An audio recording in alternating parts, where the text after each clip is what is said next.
Olá, amigos do canal, tudo bem com vocês? Para quem não me conhece, eu me chamo Valdir e hoje nós vamos falar sobre fundos imobiliários, amados por uns, odiados por outros. Bem-vindo ao Simplificando Invest.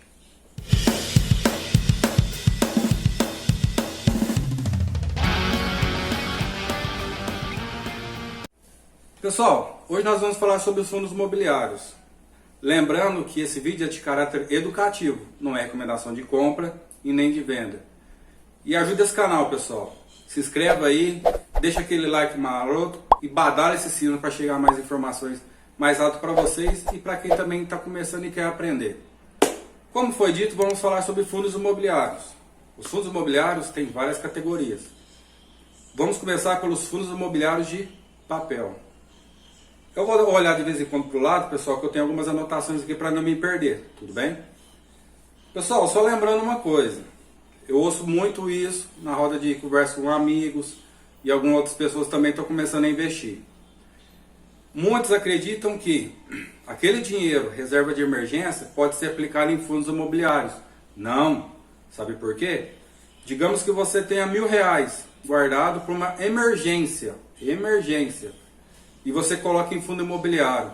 Aconteça alguma coisa com o fundo imobiliário que você entrou, ou notícias do governo, ou algo do tipo, uma pandemia que nem passou, essas cotas desvalorizam. Então, às vezes, quando você precisar desse dinheiro e você vender todas as suas cotas, você já não tem mais os R$1.000. Então, por isso, pessoal, mesmo ele sendo um pouco mais estável às oscilações de mercado, cuidado. Não coloque todo o dinheiro seu em bolsa de valores, gente. A mesma coisa das ações. Beleza? Vamos pro vídeo? Pessoal, então vamos lá. Vamos falar de fundos de papel. Fundos de papel são os fundos imobiliários que adquirem papéis. Papéis tipo o MXRF11. É um fundo de papel. Ele compra debêntures, CRI, CRA, dentre outros. Debêntures é tipo uma empresa, ela quer... Um exemplo, a Taesa. Ela quer construir uma linha de transmissão para algum setor que ela sabe que vai precisar futuramente. Só que em vez dela ir ao banco, às vezes pagando uma taxa de juros muito alta, ela emite essas debêntures. Que aí ela coloca o valor que ela quer pagar. Por exemplo, ela coloca lá a debênture. R$100, 200, 500, 1.000, depende do valor que ela quer arrecadar. E coloca lá, digamos, o exemplo, IPCA, que é a inflação, mais 3%, mais 4%, mais 5%. Isso vai depender do prazo, pessoal, e do valor investido. Normalmente, quanto maior o prazo, maior o valor, essa taxa de juros é um pouquinho maior. Porque tem que ter um atrativo para o investidor poder comprar. Então, esses fundos de papéis fazem esse tipo de aquisição. Tá? Por exemplo, o CRI é o Certificado de Recebíveis Imobiliários. E o CRA, agrícola. O CRI e o CRA, eles não pagam imposto de renda, que o governo incentiva para que eles aumente o fluxo. Por exemplo, imóveis. A empresa vai lá e vai construir mais imóveis. Vai desenvolver mais o país. Vai gerar emprego e tal. Da mesma forma, agrícola. Por isso não paga imposto de renda. Diferente das debêntures, que dependendo do prazo, é regressivo, começa com 22,5%, conforme vai passando o prazo, até chegar a 15%. Depois de 3 anos, você vai continuar pagando 15% da mesma forma. Se você for fazer há 2 meses, você vai pagar 22,5% de imposto de renda sobre o lucro. Tá legal, pessoal? Não é o valor total, sobre o lucro. Então, basicamente, é isso aí os papéis que eles investem. Por exemplo, o MXRF11 fechou o último pregão a R$10,48. Tem um dividend yield anual de 8,21%. 8,21%, Selic 2%, poupança 1,4%.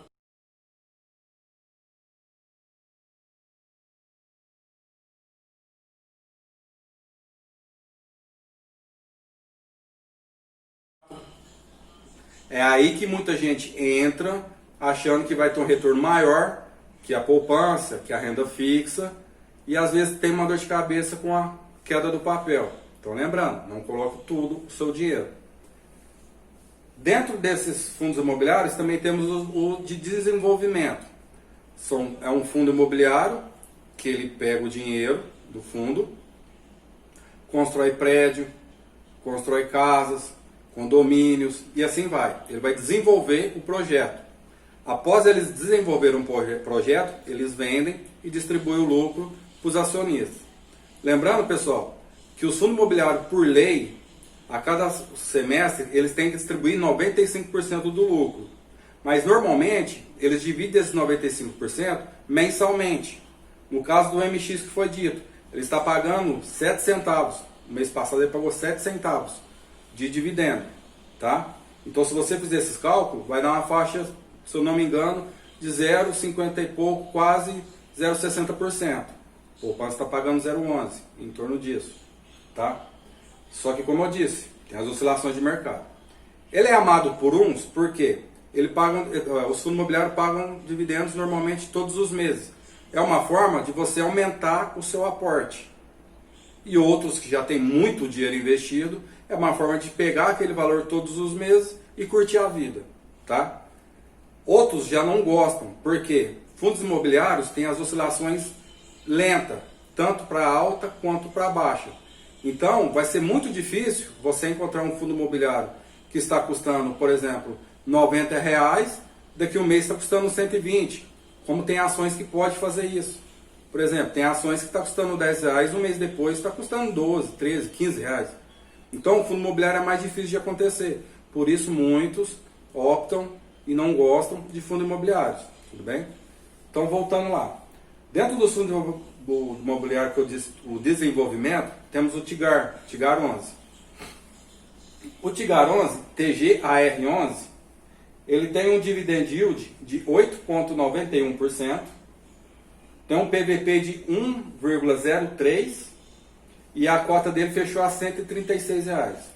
Pessoal, lembrando o seguinte, PVP é a mesma forma das ações, preço sobre valor patrimonial. Ele, no caso, o TIGAR, está 1,03, ou seja, ele está bem próximo do valor de mercado que ele realmente vale, que ele realmente tem que ser negociado. Como um exemplo que eu já dei em outros vídeos. Falando nisso, pessoal, dá uma olhadinha nos vídeos aí que vocês vão se informar bem legal. Bom, digamos que você tem um carro que custe R$10.000 e você vender ele a 11 mil. Quer dizer que você está vendendo ele 10% acima do valor de mercado. Ou seja, no caso, o PVP seria 1,1. Se você vendesse a 9 mil, seria 0,9, ou seja, 10% abaixo. Ele está 1,03, então ele está praticamente no valor patrimonial dele. Normalmente o pessoal opta por comprar fundos imobiliários, depende da estratégia de cada um, até 1,20, ou seja, 20% acima. Tem alguns fundos imobiliários que historicamente têm esse PVP alto mesmo. Porque muitos não gostam do valor tão alto assim. Normalmente quando chegam alto, o pessoal que administra o fundo entende o quê? Opa, o fundo imobiliário está sendo bem visto, o pessoal está gostando. Eles fazem subscrição. Porque, pessoal, o fundo imobiliário não pode criar dívida. Então, uma forma do fundo imobiliário crescer e expandir é através de subscrição. Por exemplo, um fundo imobiliário quer crescer 30%. Tá?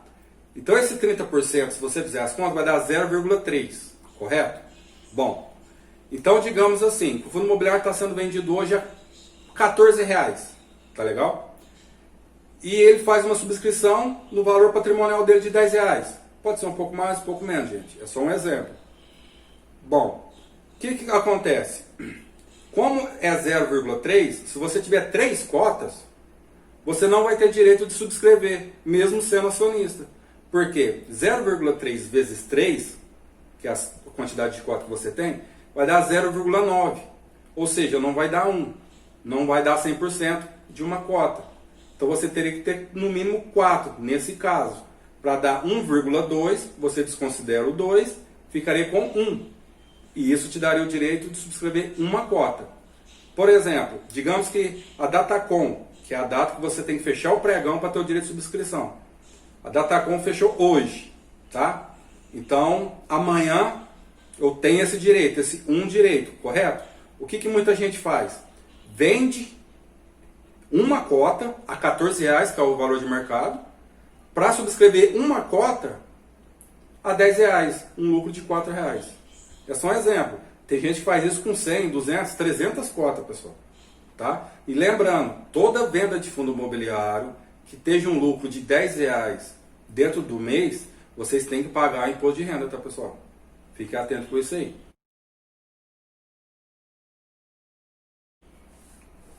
Bom, vamos falar agora dos fundos de tijolo, que é o prédio específico, que é a construção em si. Temos os de lajes. Lajes tem os de escritório, que é o caso do Vino 11, que ele aluga para escritórios, para advogado, médico, enfim. Tem os de varejo, tá? Que é fundos imobiliários que compram galpões pequenos, né, para alugar para lojas trabalharem. Por exemplo, no caso aqui do varejo tem o TRXF11. Ele fechou no mercado a R$ 102,34, tem um dividend yield de 6,65% e o PVP dele é de 0,95%. Ou seja, ele está um pouco abaixo do valor que ele realmente deveria ter sido negociado. Como ele é de varejo, lojas, as lojas fecharam por causa, né, dessa pandemia, então eles tiveram uma arrecadação menor dos aluguéis, consequentemente distribuiu menos dividendo, distribuindo menos dividendo, o valor da cota abaixa, porque a maioria das pessoas que entram em fundos imobiliários é para ter uma renda e uma oscilação menor um pouco da carteira, como se fosse uma base. Então, a partir do momento que aquele fundo está pagando dividendo muito baixo, não compensa você ter o risco dele quebrar ou acontecer alguma coisa do tipo. Então, eles migram para outro fundo imobiliário que está pagando um pouco mais. Por isso, a cota tende a descer um pouquinho. Tudo bem? Bom, no caso do Vino 11 que eu tinha falado antes, que eu deixei de falar as informações dele, ele fechou a R$ 62,84, um dividend yield de 7,02% ao ano, e um PVP também de 1,03, basicamente. Dentro dessas subclasses também temos os fundos imobiliários de shoppings, que são os shoppings. Os shoppings, eu trouxe um exemplo para vocês do HSML11, mas tem vários outros, pessoal. Todos esses que eu estou dando exemplo, pessoal, tem vários outros. Eu só estou falando de um outro só para vocês terem uma noção. Ele fechou a R$ 95,86, um dividend yield de 4,44%, e tem um PVP de 0,98. Esse dividendo de 4,44 entra também na questão das lojas. Os shoppings fechou, as lojas diminuiu o valor do aluguel, às vezes não pagou o aluguel, então ele recebeu menos dinheiro em caixa, esses 95% vai representar um valor menor, menos dividendo distribuído. Tudo bem? Também temos os fundos imobiliários de logística, que é no caso do HGLG, que ele contém vários galpões, distribuído estrategicamente em várias regiões do país, onde que, por exemplo, você tem uma matriz da Magazine Luiza, digamos, um exemplo, nem sei onde é, mas vamos pôr que é em São Paulo, e uma pessoa no Goiás faz uma aquisição de uma mercadoria. Então eles vão ter várias mercadorias num galpão, por exemplo, lá em Goiás. Quando a pessoa faz a compra, já pega a mercadoria no Goiás e leva para a pessoa, mais rápido, mais prático. Por isso o e-commerce está bombando. É uma estratégia muito boa. E normalmente, a loja ter esse tanto de galpão, às vezes não é viável, porque eles podem dividir esses galpões com outras lojas, outros segmentos. Então, esse fundo imobiliário foca nisso. Tudo bem? É uma forma aí também de diversificação, pessoal. Bom, tem alguns casos que é um pouco polêmico, tá? Você já deve ter ouvido falar muito do XPCM11. Se vocês pesquisarem, está na lista dos melhores pagadores de dividendo do ano. Mas uma coisa que eles não te falam, que é um exemplo que é o mais importante nos fundos imobiliários, são os monoativos. Eu vou explicar as categorias, tudo bem? O XPCM, pessoal, ele é um monoativo e monoinquilino, ou seja, ele tem um ativo, um prédio e um inquilino, que é a Petrobras. A Petrobras, com a desaceleração que ela está tendo ultimamente, ela resolveu sair do prédio. Ou seja, esse prédio vai ficar vazio, vai ficar com 100% de vacância. Vacância, pessoal, é, por exemplo, você, digamos que tem um prédio e dentro desse prédio tem 10 lojas. Uma loja fecha, por algum motivo, vai para outro lugar, ou faliu e tal. Você ainda tem 9 lojas pagando o aluguel para distribuir para o cotista. Então você tem uma vacância de 10%. Então quanto menor a vacância, melhor para o fundo.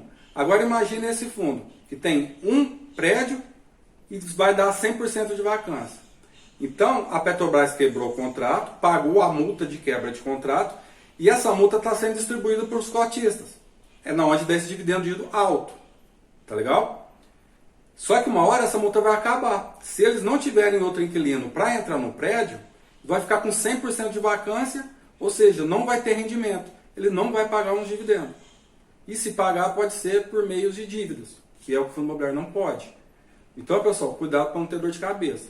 Então, esse é o monoativo, monoinquilino. Também temos o monoativo, multi-inquilino. No caso, o SCPF11, que é um fundo é um shopping apenas. O que acontece? Ele é um ativo, um shopping, só que tem várias lojas dentro dele. Ou seja, ele é monoativo, multi-inquilino. É o caso que eu disse. Se uma loja fechar, tem todas as outras para pagar o aluguel.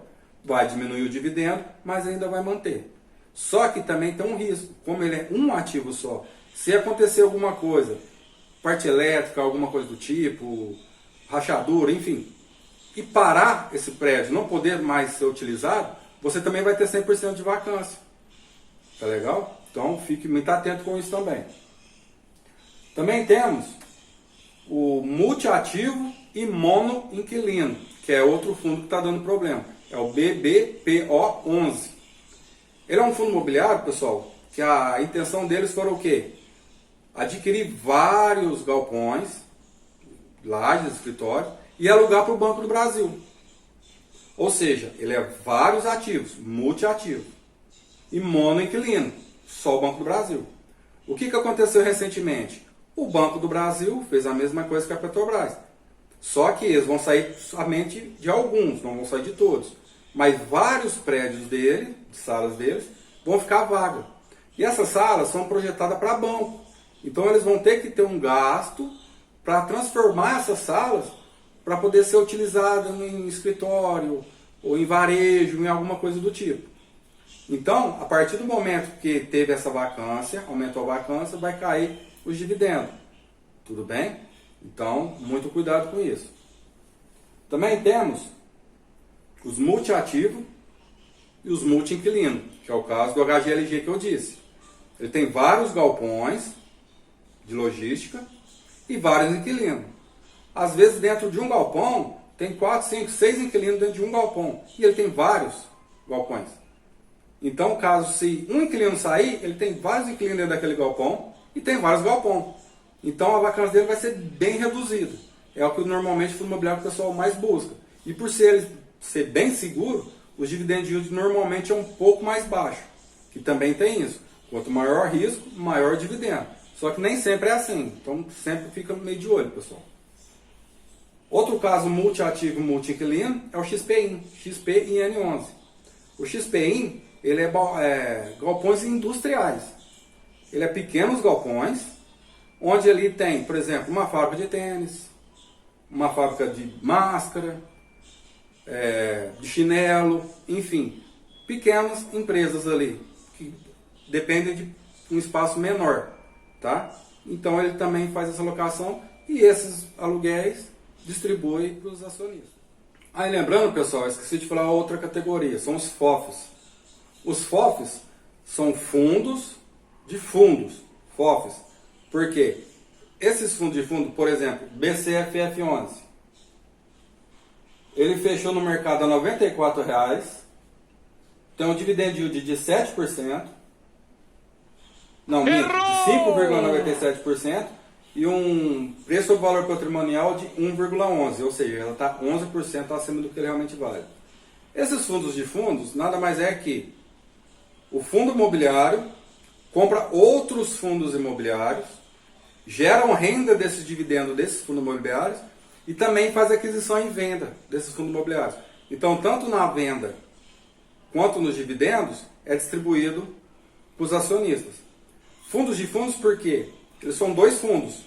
O fundo, que é o BCFF, comprando outro fundo. Ou seja, Você vai pagar a taxa de gestão do BCFF e vai pagar a taxa de gestão do fundo que o BCFF comprou.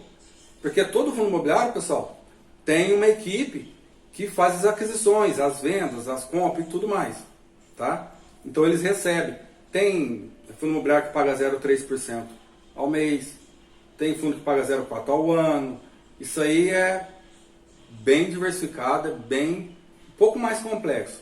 Mas isso aí você consegue as informações, só dá uma pesquisadinha no Google, que aí vocês vão ter uma noção melhor. Tá legal? E acredito que é só isso mesmo que eu tenho para falar para vocês. Muito obrigado pela atenção de vocês. Fiquem todos com Deus e mais uma vez, sejam bem-vindos ao Simplificando Invest.